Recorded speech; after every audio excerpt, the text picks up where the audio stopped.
Looking at the Astro Excel for the week ahead, starting Sunday, December 1st. Here as we open at 1800, we're hanging around the plus 10 line. So we're in a slightly bullish mode here as we move through Monday.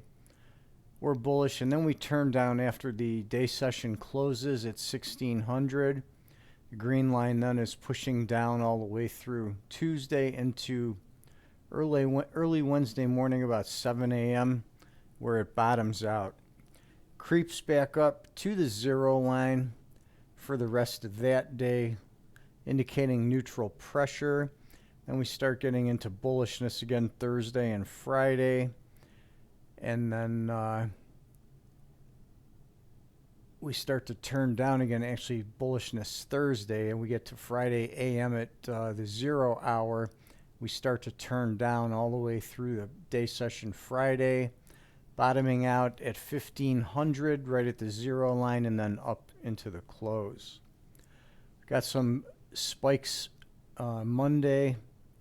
First one right at midnight Monday morning, and then again at 1700 to the plus side. Tuesday we have an upside spike at 1600 right at the day session close, and then we've got two more on Thursday exceeding the 10 lines at 10 a.m. and then again in the evening at 2100. So there's the Astro Excel pressure for the week. I'll bring the monthly chart in for December on a video I'll put out on Monday.